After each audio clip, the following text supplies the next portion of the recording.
Graça e paz, meus queridos. Como é bom estar na presença de Deus. Pastor Fernando Tenório, Conexão Adonai Church. Estamos reunidos para mais uma live e gostaríamos de começar com uma oração. Amém? Curva a sua cabeça. Senhor nosso Deus e Pai, te agradecemos neste momento, Senhor, pela tua bondade, por tudo aquilo que o Senhor tem permitido sobre a nossa vida, por tudo que o Senhor já tem feito, Pai, por aquilo que o Senhor está fazendo, por aquilo que o Senhor ainda irá fazer. Te agradecemos, Senhor, neste momento, pelo fôlego de vida, Pai, pela tua forma tão carinhosa de cuidar de nós, Pai, não permitindo que venhamos a sofrer, não permitindo, Senhor, que venhamos a nos abater, mas mesmo quando, Senhor, sofremos ou nos abatemos, o Senhor é aquele que nos ampara nas tuas mãos, Pai, que nos coloca nos teus braços e nos conduz a um lugar de tranquilidade. Senhor, te agradecemos porque temos convicção de que o Senhor não perdeu o controle da situação das nossas vidas, do nosso município, do nosso estado, do nosso país. O Senhor não perdeu o controle da situação em que o mundo se encontra. Senhor, te louvamos porque acreditamos que este momento é um momento de nos unirmos cada vez mais e entendemos, Pai, que na nossa união nós temos conquistado aquilo que o Senhor preparou. Senhor, te louvo pelas vidas daqueles que já estão conectados conosco, daqueles que hão de se conectar e dos que posteriormente verão este vídeo. Senhor, que o Senhor venha abençoar-nos com toda a sorte de bênçãos celestiais, mas também se lembre, Pai, que precisamos das bênçãos materiais para continuarmos de pé nessa terra. Senhor, abençoe essa live, Pai, que ela possa ser produtiva sobre a nossa vida e a vida daqueles que haverão posteriormente, em nome de Jesus. Amém. Amém, meus queridos?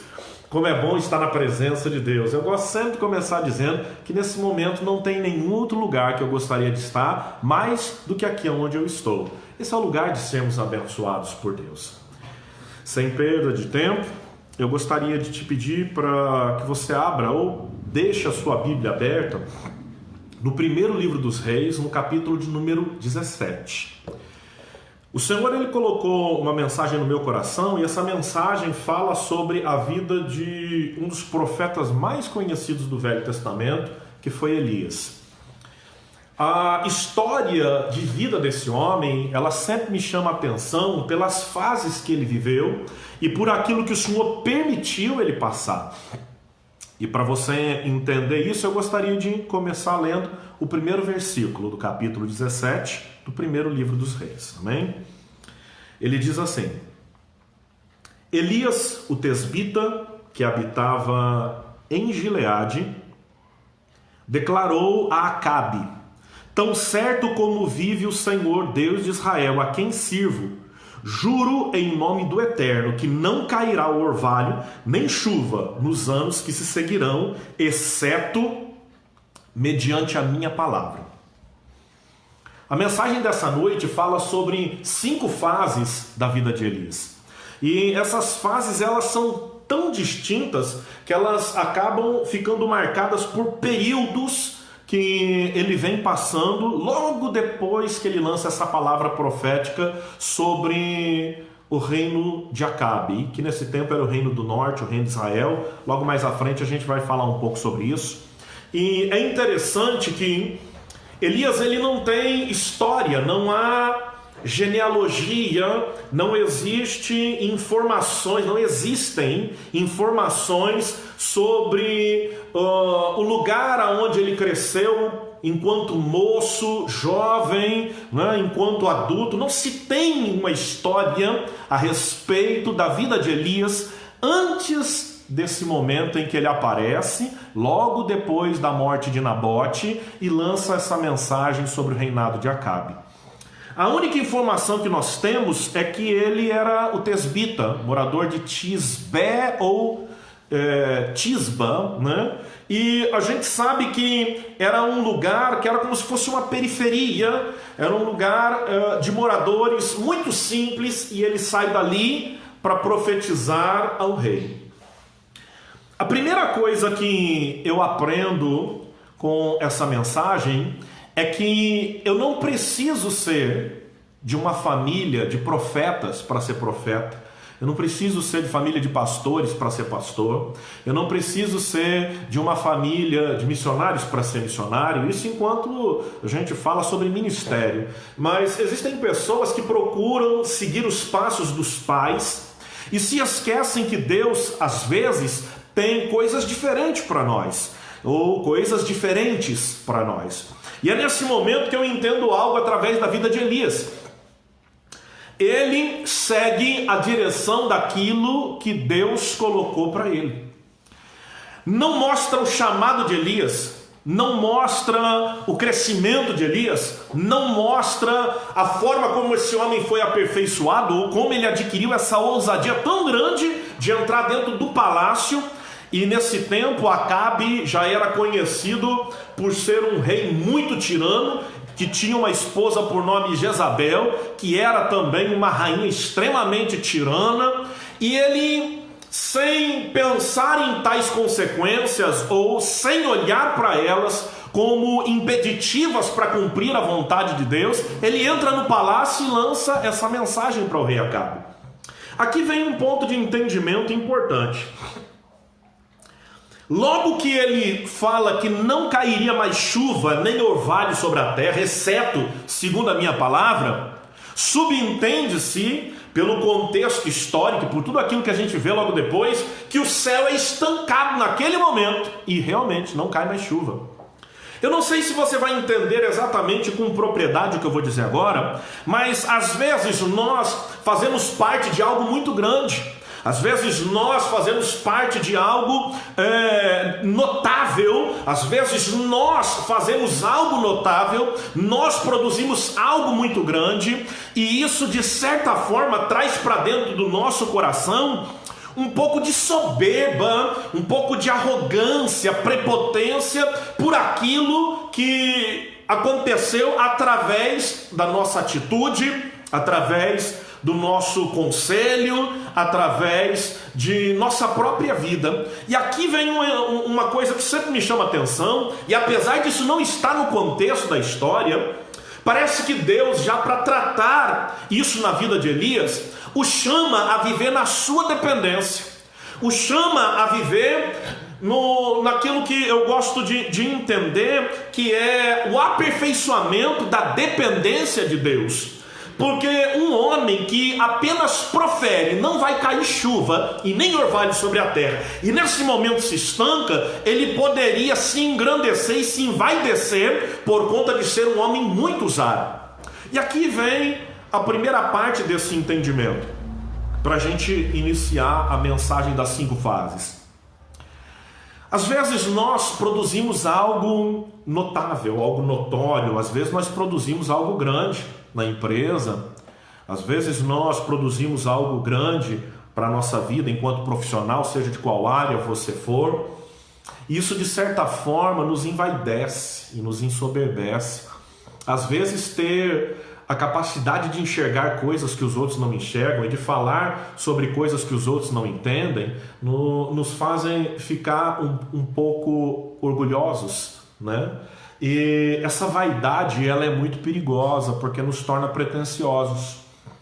E eu acredito que Deus, para suprimir tal efeito na vida de Elias, o chama a viver na dependência. Porque às vezes algumas conquistas realmente nos envaidecem e nos ensoberbecem.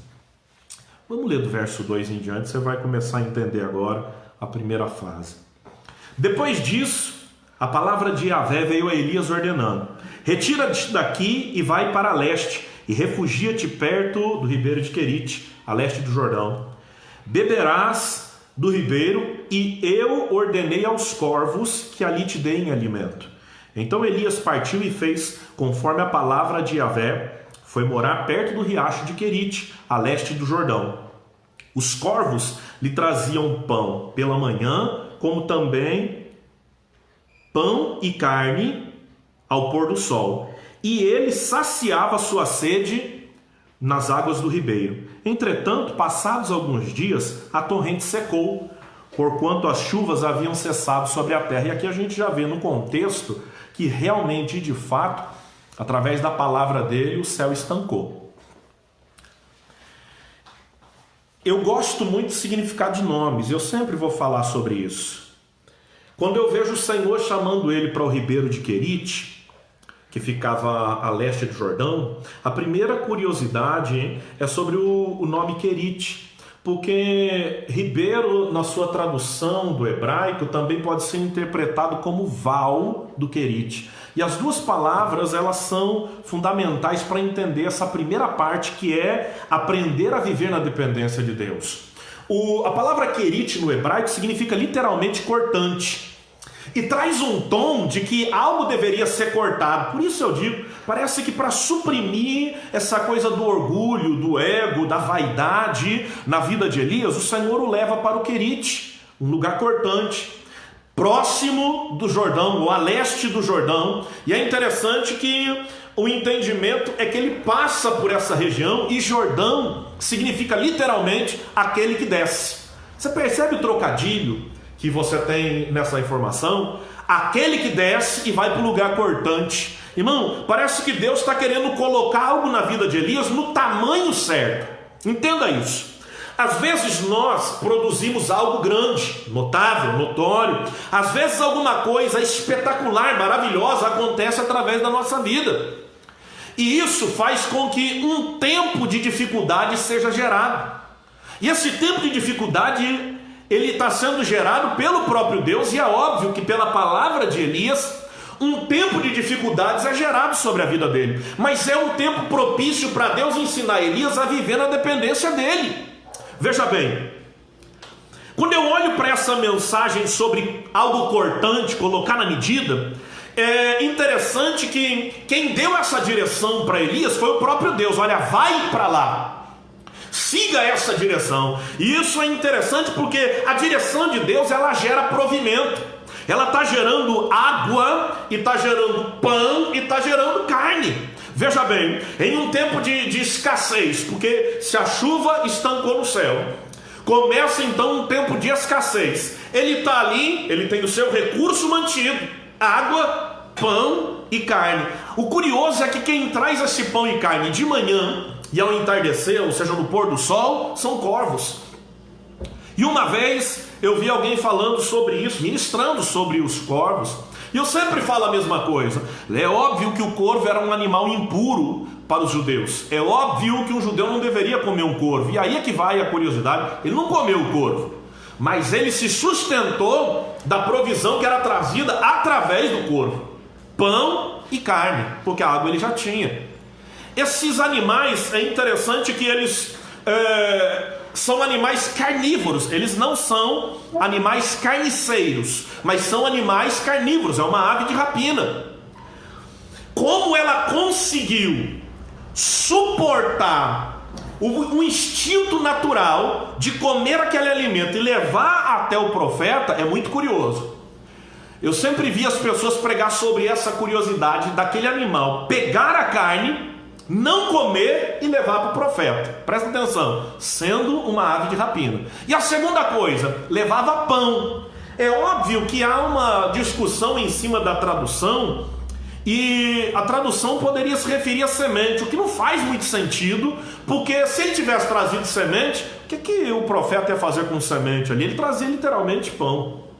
E aqui vem uma curiosidade interessante: se já começava a haver escassez, se já era um tempo de dificuldade aquele tempo, aonde aquele corvo estava achando pão? O único lugar que muito provavelmente deveria ter pão, que era o palácio, que ainda se mantinha por ter grande estoque de recurso. E aqui eu começo a te falar da parte interessante desse negócio de viver na dependência de Deus. Pessoas de quem às vezes nós menos esperamos são aquelas que trazem as maiores provisões. Pessoas que, se você for olhar pela questão do instinto natural do corvo, deveriam dilacerar a carne desse animal e se alimentar dela. Ou então, o corvo também é uma ave furtiva, uma ave que espera momentos para ela poder roubar alguma coisa. Então ele está ali roubando um pão que poderia ele mesmo comer. E agora ele está ali, um corvo pega a carne, o outro pega o pão, e ambos, imagino eu, estão levando agora para Elias. Deixa eu te falar uma coisa, eu não sei se você vai compreender essa mensagem ou se ela tem esse teor para a sua vida, mas algo precisa ficar muito claro nessa noite. Deus vai preparar pessoas que de fato não estariam voluntárias no seu instinto a te ajudar, mas quando você vive na dependência de Deus, você não precisa olhar para o lado daqueles que podem ou poderiam te ajudar. Deus está te chamando a atenção nessa noite para você entender que quando Ele te dá direção, Ele gera provisão, Ele gera provimento. Ele é o Deus da providência, é Ele que cuida da sua vida, e ainda que seja necessário tirar daquele que deveria se alimentar e trazer para você, entenda isso, o seu Deus é um Deus que faz corvo trazer recurso para poder colocar nas suas mãos. A primeira parte desse entendimento é que se eu compreendo a direção de Deus e eu sigo, quem vai me sustentar nessa direção é Deus. Pare de ter dúvida com relação à direção de Deus, pare de ter dúvida com relação aos propósitos de Deus na sua vida. Preste atenção, cuidando Deus de Elias através do mínimo, Ele o ensina e o põe no tamanho ideal. Lembra do negócio do Querite? Passa pela região do Jordão, aquele que desce, ó, já está diminuindo, e agora ele cai no Querite, lugar cortante. Quando Deus cuida de Elias através do mínimo, que era a água, o pão e a carne, Ele está colocando Elias no tamanho ideal para ele suportar essa trajetória. Porque muitas vezes nós queremos viver o milagre, e o milagre é a quinta fase dessa mensagem. Nós queremos viver o milagre, mas nós queremos pular fases na presença de Deus. Presta atenção no que eu vou te dizer. Deus está te chamando a passar por cada uma dessas fases, porque diante dele não dá para pular fases. Nós temos que ser aperfeiçoados em cada uma delas para poder viver o milagre na presença de Deus. Então entenda, se Deus nesse momento está te aperfeiçoando, cuidando e te ensinando a viver no mínimo, é porque Ele tem um grande milagre para fazer na sua vida. Amém? Primeira fase da vida de Elias, então, você entendeu? Aprendendo a viver na dependência de Deus. A segunda fase, nós vamos ler a partir do verso de número 8 até o verso de número 24. Olha só o que diz. Então a palavra do Senhor lhe foi dirigida nestes termos: apronta-te e vai viver em Sarepta, cidade que pertence ao território de Sidom. Ordenei ali a uma viúva que te providencie teu sustento. Olha que coisa curiosa, vamos falar já a respeito disso. Uma viúva provê sustento. Ele partiu em direção a Sarepta, e quando chegou à entrada da cidade, estava ali uma viúva apanhando lenha. Ele a chamou e lhe solicitou: traz-me por favor uma vasilha com um pouco de água para que possa saciar minha sede. Quando ela estava se retirando para buscar água, ele a chamou mais uma vez e disse: por favor, traz-me também um pedaço de pão. No entanto, ela replicou: tão certo como vive Yahvé, o Senhor teu Deus, juro por seu nome que não tenho nenhum bolo sequer, senão tão somente um punhado de farinha numa vasilha e um pouco de azeite na botija. Estou, portanto, apanhando uns 2 gravetos para levar para casa, a fim de poder preparar uma refeição para mim e para meu filho, para que comamos e depois morramos. Tem uma tradução também que diz cavacos. Acho muito bacana essa tradução, já vamos falar a respeito. Elias, porém, lhe assegurou: não temas, vai, faz como disseste, mas primeiro faz para mim um bolo pequeno e traz aqui, depois farás para ti e para teu filho. Outras traduções, ele diz apenas não, mas vai e faz. Verso 14: porquanto assim diz o Senhor teu Deus, o Deus de Israel: a farinha da vasilha não se esgotará e o azeite da botija jamais faltará, até o dia em que Yahvé fizer chover sobre a terra. Imediatamente ela foi e fez tudo segundo a palavra que Elias lhe comunicara.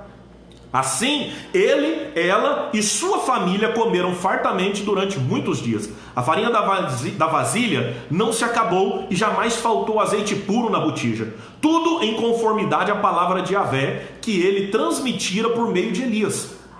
Passados estes acontecimentos, o filho desta mulher viúva, dona de casa, adoeceu gravemente e morreu. Então ela reclamou a Elias: que foi que eu te fiz? Que foi que eu fiz de mal, ó homem de Deus? Vieste para condenar-me pelo meu pecado e matar meu filho?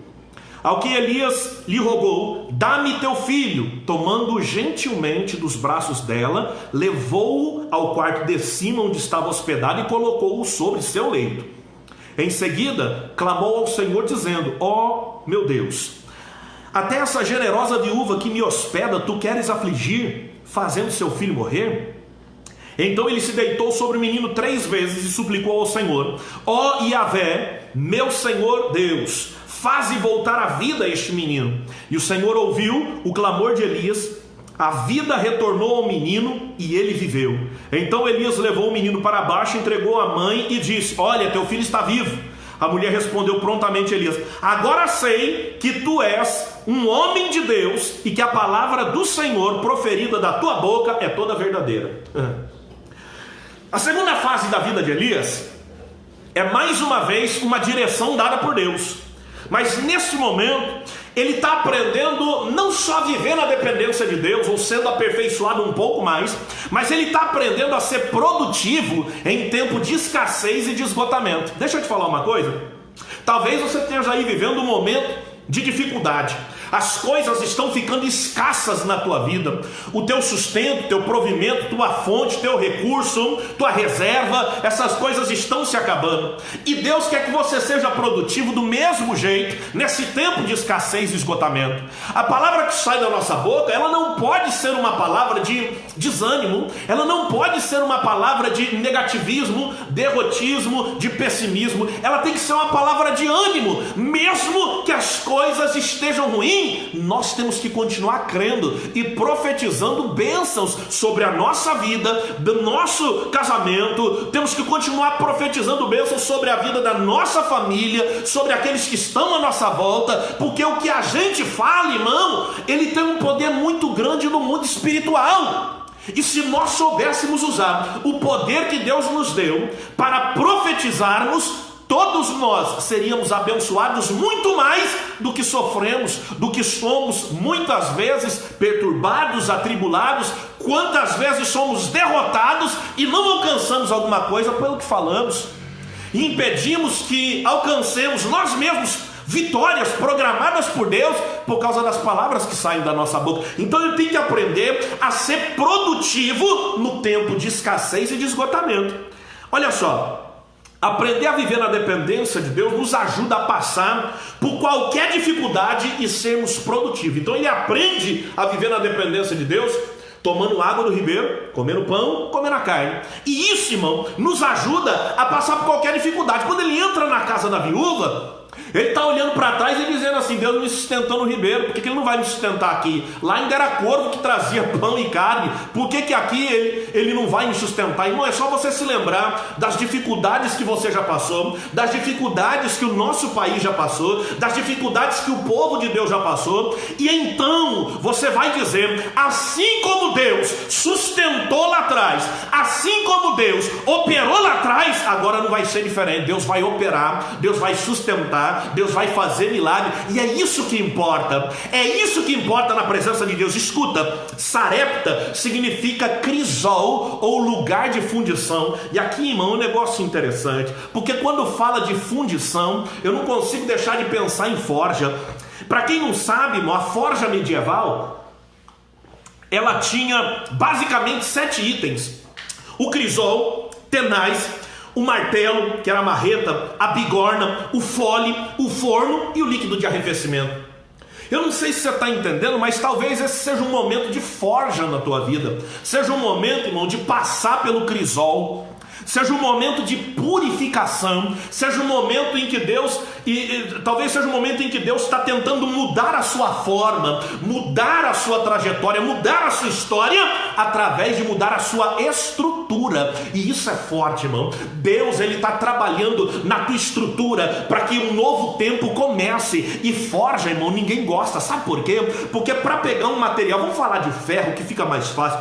Você vai pegar o ferro, você vai colocar no crisol, você tem que pôr no fogo, ele tem que derreter. Do fogo ou do forno ele sai, e agora quando ele começa a endurecer, ele começa, irmão, a ser marretado para que se dê forma a esse ferro. Se, por exemplo, o artífice fundidor quer construir ou quer confeccionar uma espada, não construir, mas ele quer forjar uma espada, ele começa a bater naquele ferro em tom de o esticar e afinar as suas pontas, se for uma espada de 2 gumes ou uma espada de 2 fios. E esse é um entendimento importante, irmão, porque para poder dar forma é necessário deformar. Talvez você esteja vivendo um momento que você não está entendendo nada, e eu vou tentar te explicar de uma forma muito simples. Você já está vivendo o momento da marreta e da bigorna. Você já passou pelo derretimento, o derretimento foi embora, ficou para trás, mas agora você está ali, você é retirado do forno e a marreta está sendo colocada em uso, em prática agora na tua vida. E essas pancadas, irmão, elas não são gostosas de receber,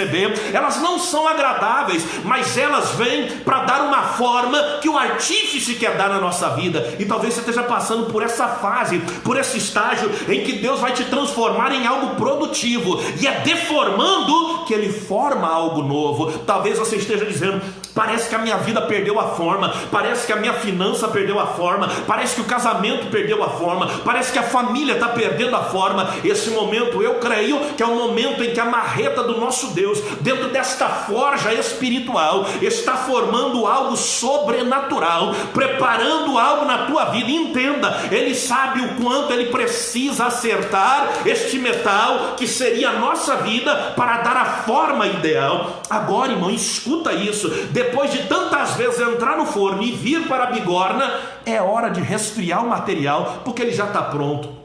E eu quero lançar essa palavra profética sobre a sua vida.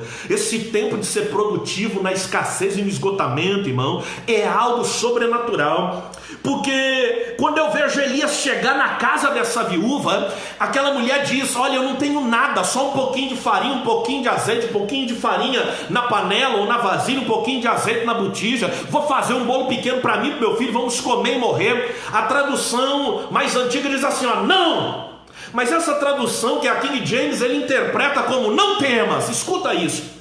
Independente de ser não ou não temas, ele está, irmão, interrompendo, ele está colocando por terra, ele está tirando uma sentença de morte de sobre a vida daquela mulher. Aquela mulher está dizendo: olha, minha vida está deformada, minha vida não tem mais jeito, eu não sei o que vai ser. Então é comer um pouquinho, o restinho que tem, e morrer, esperar pela morte. E Elias vem e diz assim: ninguém vai morrer nessa casa, porque aonde entra a palavra profética, entra a vida. Eu tenho uma mensagem profética para você. A palavra profética vai entrar dentro da tua casa. E se havia sentença de morte, se da sua escassez você já estava visualizando esgotamento, essa sentença de falência já caiu por terra, essa sentença de morte já caiu por terra. Escuta isso. Aquela mulher vive ali e dá a entender, irmão, eu fico sempre imaginando, dentro do meu entendimento, que esse tempo em que ele estava ali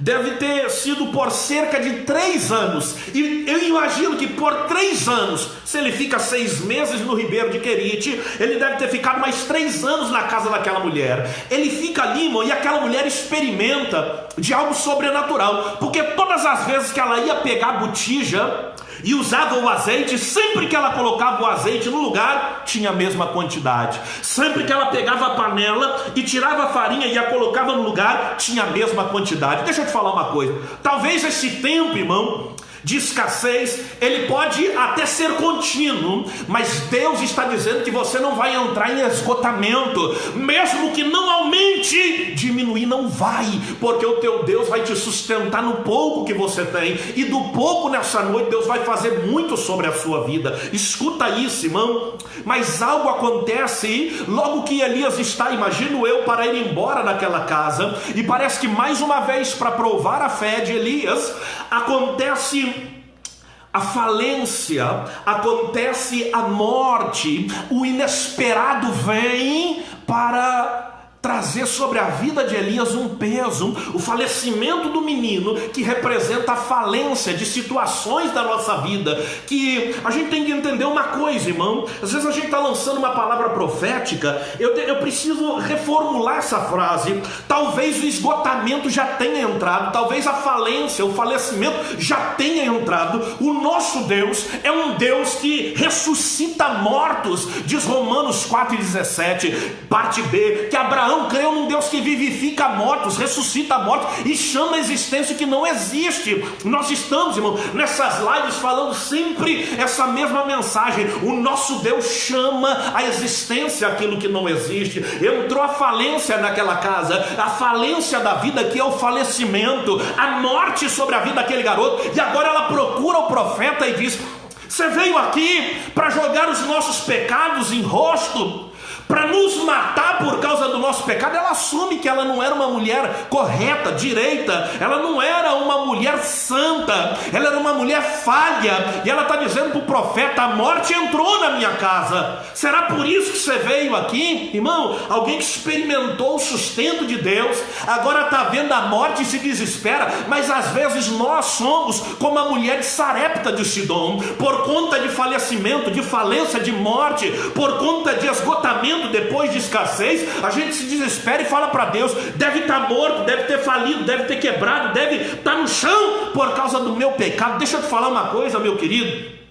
Nossos pecados podem até pesar sobre a nossa vida, mas quando o sangue de Cristo entra a graça, e essa graça, irmão, ela chama a existência na nossa vida aquilo que vem como presente e não como recompensa por mérito. Então nesta noite entenda, você pode estar vivendo a circunstância da mulher de Sarepta de Sidom, mas a mensagem desta noite é que tanto na sua escassez quanto no seu esgotamento, Deus vai entrar. Agora entenda, Ele vai entrar no céu, e a tua palavra profética sobre a vida daquele que está vivendo mesmo tem que ser: Deus vai resolver todas as coisas, tudo vai dar certo em nome de Jesus. Deus não perdeu o controle. São mensagens que tem que sair da sua boca. Olha só, o profeta nesse momento não fala nada, mas ele pega aquele menino e sobe e fala: Senhor, olha o que aconteceu, Pai. Então eu vou te dizer uma coisa: o máximo que nós temos que fazer é nos dobrarmos na presença de Deus,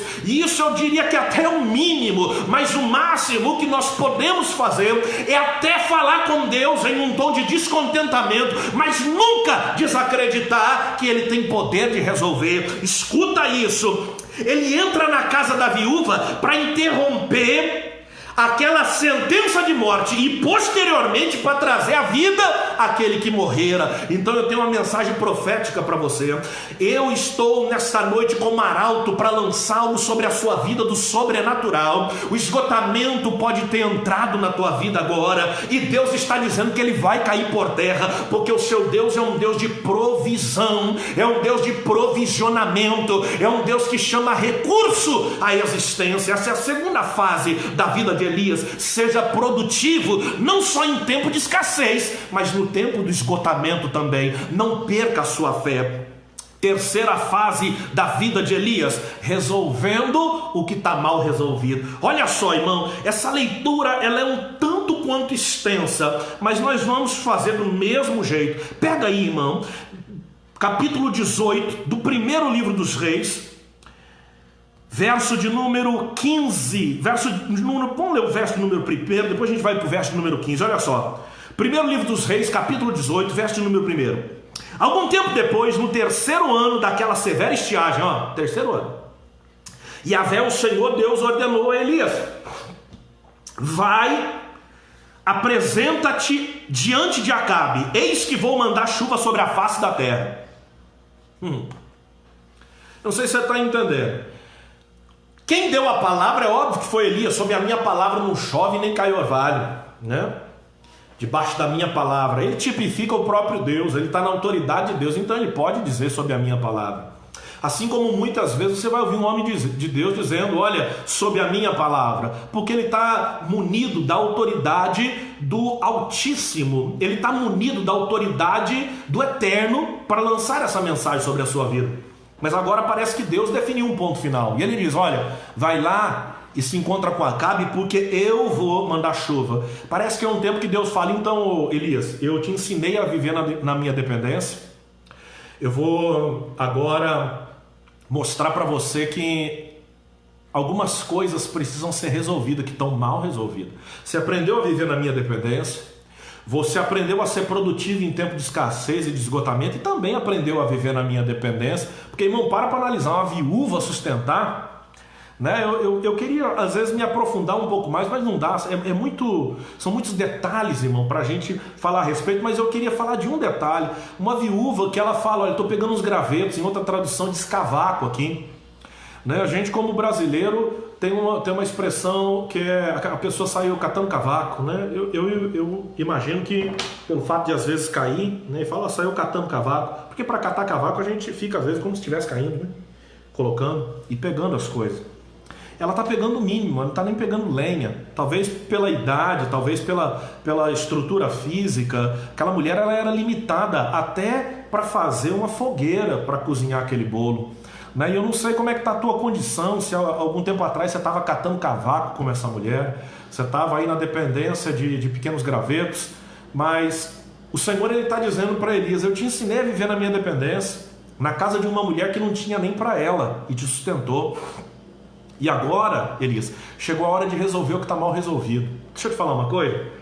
Você se levantou, Deus te sustentou, Deus te orientou, agora Ele está te dando a terceira direção. Veja bem. E é nessa terceira direção que muitas pessoas se perdem. Porque resolver coisas mal resolvidas, irmão, é complicado. Porque falar de coisa mal resolvida, a gente fala de passado, irmão. E eu fico observando que tem muita gente mal resolvida com o próprio passado, mal resolvida com relacionamentos antigos, mal resolvidos com relacionamento familiar, com relacionamento sentimental, né, emocional, mal resolvido com relacionamentos espirituais, mal resolvido com todo tipo de relacionamento, irmão. Mal resolvido com relacionamentos sociais, né, mal resolvido com namorados, namoradas, noivos, noivas, mal resolvido com pai, mãe, tios, pra você entender, mal resolvido com vizinho, mal resolvido com o patrão, mal resolvido com o funcionário. E essa é a hora, irmão, que Deus, depois de nos ensinar a viver na dependência dele, agora vai nos ensinar a resolver o que está mal resolvido. Olha só o texto, nós lemos primeiro, agora vamos ler do 15 ao 33, veja bem.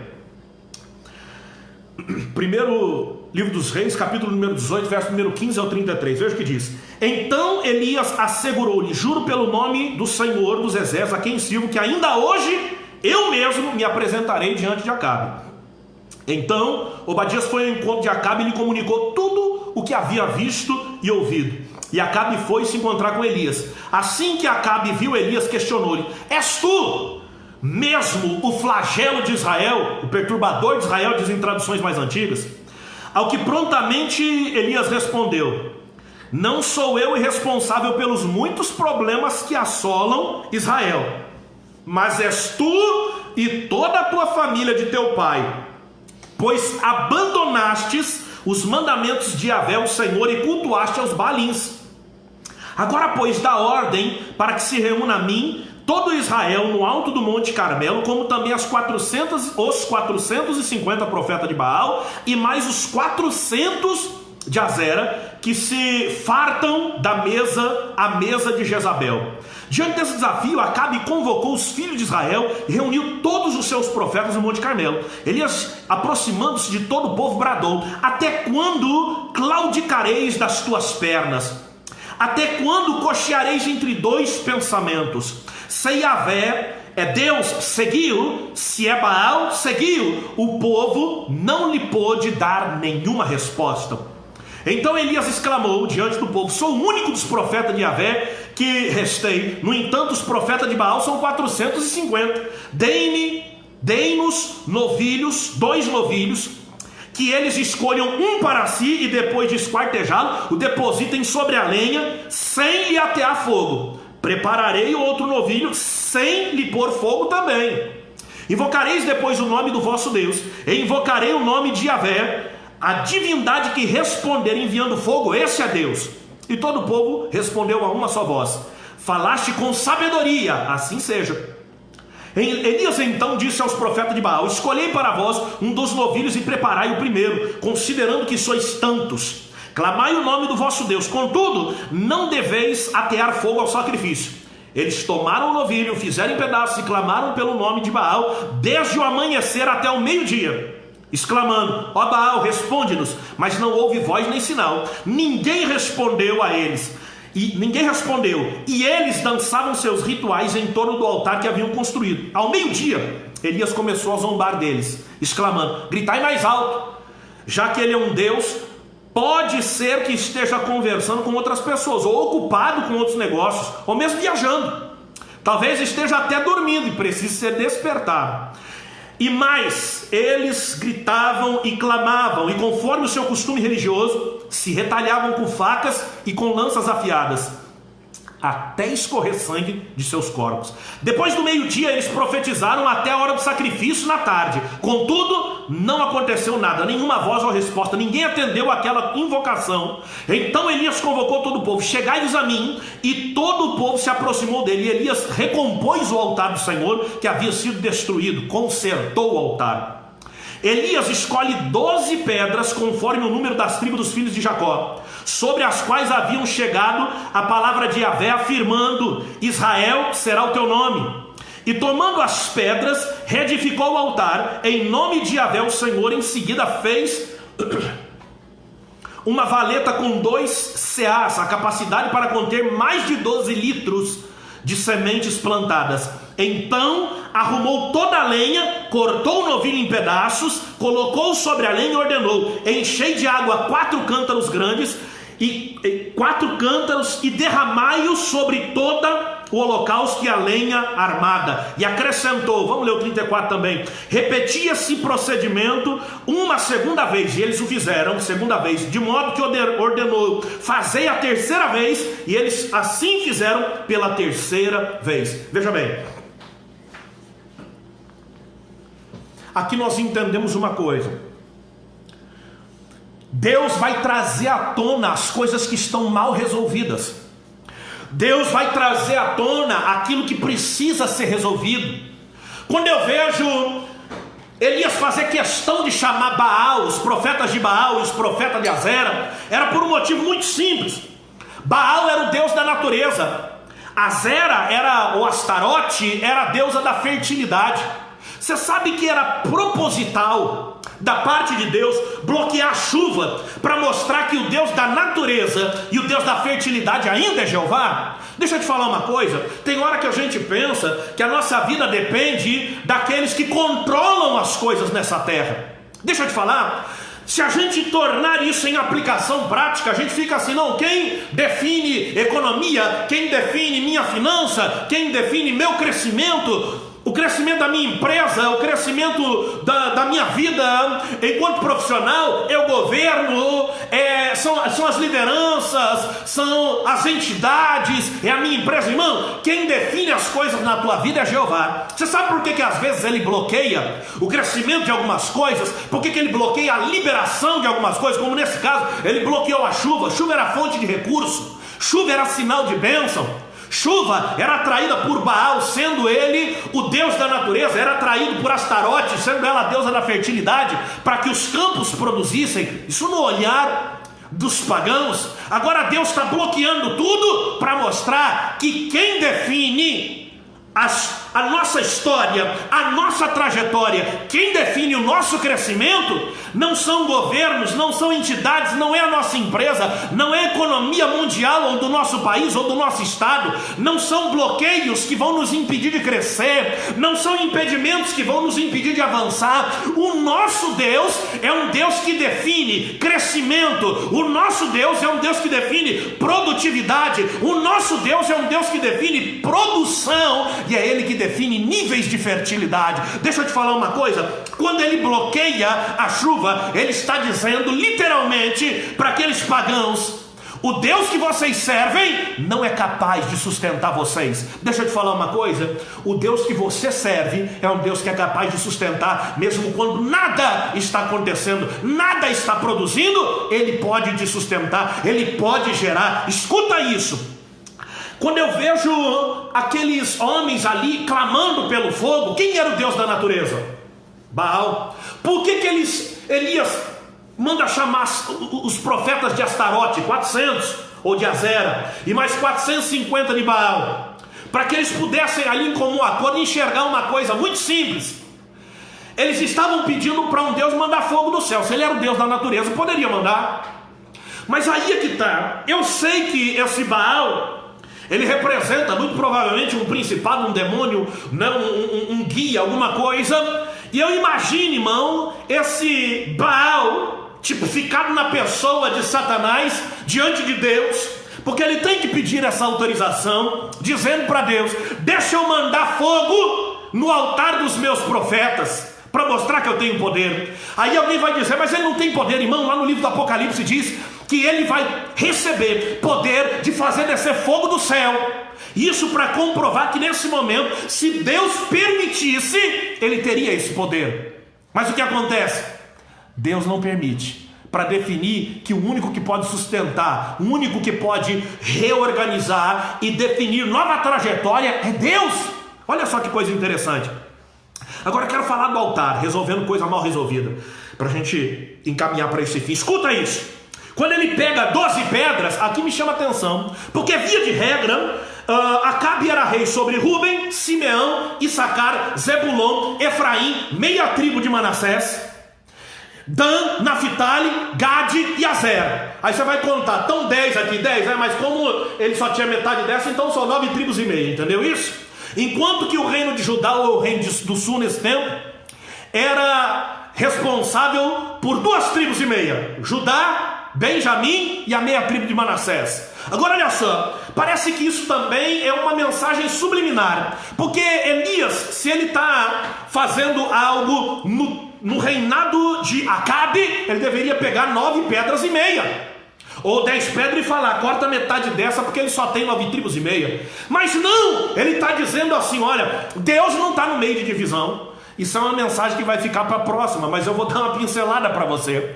Se você não estiver de comum acordo, presta atenção nisso, as coisas de Deus não são liberadas, porque aonde existe divergência, aonde existe desunião, não existe bênção. Precisa haver acordo, precisa haver união. Aonde existe divisão, não existe vitória, não existe milagre. Deus está dizendo através de uma mensagem subliminar de Elias, em pedir 12 pedras, em pôr 12 pedras para consertar o altar, que ele não habita na divisão. Ele dividiu aquele reinado, mas ele nunca tolerou a divisão no meio do povo. Escuta isso. Deus vai resolver coisas que estão mal resolvidas na nossa vida, irmão. Se tem alguma divisão, divergência, discórdia, desentendimento, ela vai cair por terra agora, em nome de Jesus Cristo. E nós vamos vencer essa terceira fase, que é resolver o que está mal resolvido. Glória a Deus. Vamos continuar essa leitura, irmão. Capítulo 18, verso de número 34, verso de número 35, 34, já lemos. De modo que toda aquela água corria ao redor do altar, chegando a encher completamente toda a valeta que fora cavada. Com a chegada do pôr do sol, quando se apresenta a oferenda, Elias o profeta aproximou-se e exclamou: isso é cerca de 6 horas da tarde, irmão, está vendo isso? Ó Yahvé, Deus de Abraão, de Isaac, de Israel, saiba-se hoje que tu és Deus em Israel, que sou teu servo e que foi por ordem expressa da tua parte que realizei todos estes atos de fé mediante a tua palavra. Agora, pois, responde-me, ó Yahvé, atende-me para que este povo reconheça que só tu, ó Senhor, és Deus e fazes o coração do povo retornar para ti. Então, no mesmo instante, caiu o fogo de Yahvé sobre o sacrifício e o queimou completamente, bem como toda a lenha armada, as pedras e todo o chão em volta, e ainda secou a água que enchia a valeta. A quarta fase, o quarto tempo na vida de Elias, o sinal da resposta de Deus. Irmão, quando a gente conserta o que está desconcertado, resolve o que está mal resolvido, Deus começa a mandar sinal do milagre que vai chegar. Escuta isso, quando tudo está no lugar, só o que resta, irmão, é a gente entrar em propósito de oração, para Deus enviar esse sinal. E nesse caso o sinal era o fogo. Escuta, presta atenção nisso. Eu não sei, irmão, o que está faltando para você consertar as coisas na tua vida, mas o tempo de conserto conserto é esse. E logo que você consertar, Deus vai fazer um grande sinal chegar, para que Ele antecipe na tua vida aquilo que Ele vai fazer como milagre, para você visualizar qual é o milagre de Deus. Presta atenção. Um cântaro de água, irmão, ele tem cerca de 32 a 40 litros. Portanto, 4 cântaros jogado 3 vezes gerava algo entre 380 a 480 litros de água. Você sabe o que é isso? Lançado sobre um holocausto, lançado sobre um animal que havia sido colocado ali para ser queimado. Deixa eu te falar, irmão, é nessa hora que eu vejo Deus colocar por terra a imagem de Baal como Deus da natureza, porque mandar fogo do céu, irmão, era uma coisa que podia acontecer, mas Elias, para mostrar a dimensão do poder e desse sinal que desce, ele manda encharcar aquele altar. Quase 500 litros de água foram derramados, que até fez um córrego em volta. E escuta esse negócio, o sinal, irmão, poderia chegar, mas não faria efeito sobre o altar se fosse um fogo normal, se fosse um fogo produzido naturalmente, se fosse um fogo de ordem física. E assim eu entendo algo: o sinal não só chegou, irmão, mas ele consumiu altar, holocausto, lenha, pedra, terra e água. Esse fogo que veio, esse sinal que veio, não foi um sinal físico, não foi um sinal natural, não foi um sinal da natureza, mas foi um sinal sobrenatural. Irmão, presta atenção nisso. O seu concerto vai atrair sinais sobrenaturais da parte de Deus. Escuta isso, uma pequena oração. Eu dei uma contada, irmão, em algumas traduções, com menos de 60 palavras. Uma pequena oração que está aqui relatada com menos de 60 palavras trouxe um sinal sobrenatural. E é nessa hora que eu vejo, irmão, o que significa aquilo que Jesus disse, porque não é muito falar, porque não é pelo muito falar que seremos ouvidos. Nós temos que saber o que falar, saber como nos expressar diante de Deus. E eu não estou dizendo, irmão, para quem ora por 1 hora, por 1h30, não conversar com Deus, não. Eu estou dizendo que neste momento, uma pequena oração e uma oração objetiva diante de Deus trouxe um sinal sobrenatural. Escuta isso, o sinal de Deus, os sinais de Deus são além das nossas expectativas e nos levam ao próximo e último passo. Você sabe o que Deus vai fazer? Trazer um sinal tão sobrenatural que você não vai ter dúvida sobre o sinal dele. Não vai ter dúvida, irmão. O sinal vai chegar para colocar por terra a dúvida, porque se algo natural não teria condição sequer de queimar, porque tinha água, o sobrenatural deu conta de tudo, de queimar holocausto, lenha, pedra, terra e água. Isso é forte, irmão. E a última parte, verso de número 41 ao verso de número 46, e aqui a gente encerra o quinto tempo, a quinta fase da vida de Elias. Verso 41 ao 46. Em seguida orientou Elias a Acabe: eis que agora pode subir, comer e beber, porquanto já ouço o barulho da chuva que se aproxima. Enquanto Acabe caminhava para seu desjejum, Elias subiu ao cume do monte Carmelo, prostrou-se, inclinou-se até o chão e colocou o rosto entre os joelhos. Então ordenou ao seu servo: sobe agora e olha para o oeste, para o lado do mar. Ele subiu, olhou e disse: não há nada lá, Senhor. Mas Elias ordenou: retorna ao mesmo lugar 7 vezes. Na 7ª vez exclamou o servo: há uma nuvem que se levanta do mar, mas ela é do tamanho da mão de um homem. Outras traduções dizem da palma da mão de um homem. Então Elias respondeu: sobe e leva esta mensagem a Acabe: prepara o teu carro e desce antes que forte chuva te impeça de vir. Em pouco tempo o céu se escureceu completamente com as muitas nuvens, chegou a ventania e caiu grande chuva. Acabe subiu em seu carro e partiu apressadamente para Jezreel. Então o poder de Yahvé, o Senhor, derramou-se sobre Elias, e ele, prendendo a sua capa com o cinto, correu com força extraordinária à frente de Acabe por todo o caminho até as portas da cidade de Jezreel. Eu gosto de uma tradução, irmão, que diz que Elias manda o moço avisar ele que já ouvi o barulho de uma grande chuva. Escuta isso. O milagre de Deus, irmão, ele vem após recebermos o sinal. E a gente tem que entender que quando nós ouvimos algum pregador pregar, o tempo de cantar chegou, o tempo de cantar é sinal, irmão. Que a gente deve cantar para receber milagre, porque a gente acha que começou a cantar, o milagre está na mão, e não é bem assim. Porque o tempo de cantar, de Cantares de Salomão, capítulo de número 2, verso de número 11, se não falha a memória em diante, ele fala sobre o tempo da primavera, mas a vitória, isso é aplicação prática, ela vem de fato no verão. Escuta isso. Aqui eu entendo algo sobrenatural. O sinal de Deus atrai o milagre, mas o sinal de Deus não é o milagre propriamente dito. Escuta, após receber o sinal, a gente também precisa entrar em propósito de oração.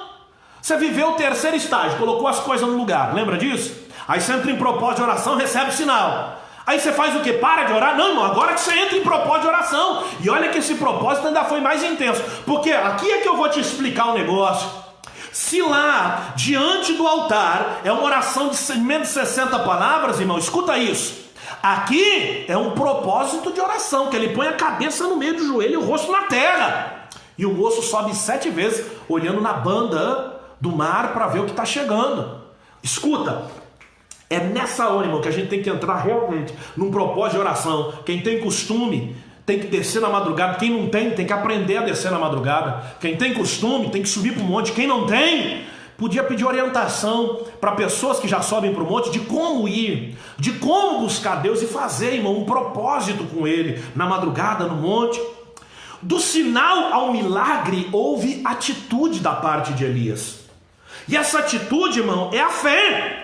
O verso 41 que nós lemos aqui, ele diz, olha, está chegando a chuva. Mas em outra tradução, na parte B, ele diz assim, já se ouve o ruído de abundante chuva. Eu gosto de pregar, como eu sempre falo, que fé é esperar o que ninguém espera e ver o que ninguém vê. Hebreus 11, ora, a fé é o firme fundamento daquilo que se espera e prova de fatos que se não vêem.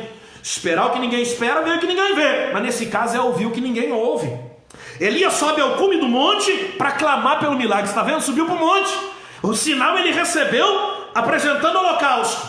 Mas para receber o milagre, ele foi buscar no monte, irmão. Escuta isso.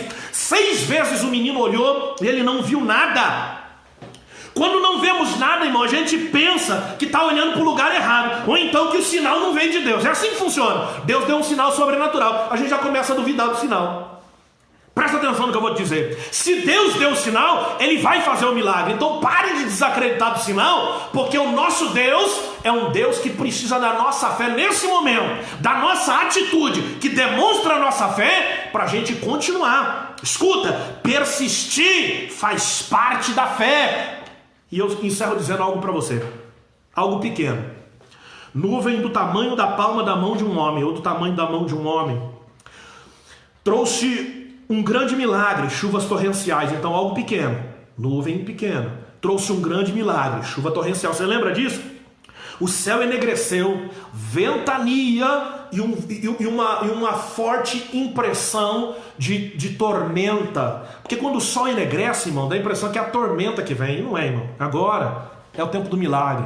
Tem gente olhando para o céu, e agora é a aplicação prática, e vendo um céu enegrecido, com nuvem e ventania. Parece tormenta. É a bênção de Deus chegando sobre a nossa vida. E outra coisa, fala para Acabe aparelhar os carros e ir embora. Acabe vai para Jezreel. E aqui a gente termina com uma curiosidade importante. Não fica com a sensação de que você vai ficar para trás não, tá, irmão? O milagre vai te colocar bem à frente. Porque a Bíblia diz, e eu faço questão de refazer essa leitura, escuta isso. Então o poder de Yahvé, o Senhor, derramou-se sobre Elias e ele, prendendo sua capa com um cinto, correu com força extraordinária à frente de Acabe, por todo o caminho até as portas da cidade de Jezreel. Tem gente achando que está ficando para trás. Mas esses processos e essas fases, irmãos, são para nos colocar na frente. Aprender a viver na dependência de Deus. Aprender a ser produtivo no tempo de escassez e esgotamento. Aprender a resolver o que está mal resolvido, colocar as coisas no lugar. Aprender a esperar o sinal de Deus. Aprender a confiar que esse sinal veio de Deus e receber o milagre. E tudo isso para nos colocar à frente daquilo que parece que passou na nossa frente. Agora eu falo para você, meu querido empresário, meu querido irmão profissional liberal, querido irmão funcionário de alguma empresa, meu querido que cursa uma faculdade, que está fazendo o seu curso técnico, a sua pós-graduação, o seu mestrado, que está fazendo o seu doutorado, você que está fazendo algo com a sensação de que essa tormenta vai te atrasar. A palavra profética de Deus nessa noite é que ela vem para te abençoar e ela vai te colocar à frente por todo o caminho, porque o poder extraordinário de Jeová está descendo sobre a sua vida. Eu quero orar por você agora. Curva a sua cabeça. Senhor nosso Deus e Pai, eu não sei qual é a condição do coração do teu filho e da tua filha neste momento, Pai. Eu sei qual é a condição da nossa família, daqueles que estão mais próximos e nos comunicam. Mas eu imagino, Pai, que o medo e a insegurança, o pavor, o descontrole emocional, o desequilíbrio de raciocínio está tomando conta da vida de muitas pessoas, Senhor, que estão com a sensação de que não vão conseguir chegar, Pai. De que tudo isso que aconteceu foi de fato para morte, falência, fracasso, derrota, impedimento, para obstrução, e não é assim, Pai. E eu quero te pedir agora que o Senhor venha, Pai, entrar no coração desse empresário, no coração desse empregado, no coração desse profissional liberal, no coração desse menino, dessa menina que cursam o seu curso técnico, deste moço, deste homem que estão fazendo a sua faculdade, Pai, os seus cursos de especialização, que o Senhor venha mostrar que este tempo, Senhor, é um tempo para nos colocar à frente. Senhor, o teu servo nunca vai ficar para trás, porque o Senhor deu um sinal de que nós prosperaríamos, mas agora, Pai, nós precisamos demonstrar fé, ter atitude na tua presença, te buscar para atravessarmos esse processo e continuarmos com o teu poder extraordinário, nos empurrando, Senhor, impelindo a seguir em frente e chegar na frente. É o que eu te peço, Pai. Neste momento, alimenta essa esperança no coração do teu filho e o faz receber neste tempo, Senhor, de dificuldades, entusiasmo e gana para seguir em frente, em nome de Jesus. Amém? Meu querido, que Deus te abençoe, minha querida, que Deus te abençoe. Os amados da nossa Conexão Adonai Church, obrigado por estarem sempre acompanhando esse culto conosco. A todos aqueles que se conectam, muito obrigado. Aos que verão esse vídeo posteriormente, que Deus possa te abençoar. Compartilhe esse vídeo, envie para pessoas que eu tenho plena convicção de que serão abençoadas por essa palavra, as 5 fases da vida de Elias. Não se esqueça, nós continuamos com os nossos compromissos e eu venho pedir mais uma vez que os irmãos continuem nos ajudando para atravessar esse momento de dificuldade. Você se lembra de qual é a terceira fase da vida de Elias? Ser produtivo num tempo de esgotamento, num tempo de escassez e esgotamento. E Deus quer te usar para ser produtivo. E isso vai refletir sobre a sua vida, porque cada semente lançada, ela não gera semente, ela gera colheita. Então que Deus possa te abençoar fortemente, grandemente, por tudo aquilo que você tem feito. Amém? Que Deus possa continuar te levando para um novo tempo e que essa 5ª fase da vida de Elias possa ser vivida por você. O milagre de Deus está chegando. Depois nós vamos colocar o link, irmão, também na chamada desse vídeo, do nosso canal no YouTube. Nós precisamos de 100 inscritos para começar a fazer transmissões e colocar esses vídeos para ficar mais fácil de visualizar no nosso canal do YouTube. Eu conto com a sua ajuda. Compartilhe o link do canal do YouTube para que Deus possa trabalhar na vida de outras pessoas também. Deus te abençoe. Até a nossa próxima live em nome de Jesus. Curva a sua cabeça para que eu possa te abençoar. Que o Senhor te abençoe e te guarde. Que o Senhor faça resplandecer o seu rosto sobre ti e te agracie. Que o Senhor sobre ti levante o seu rosto e te dê a paz. Em nome de Jesus. Amém. Deus te abençoe.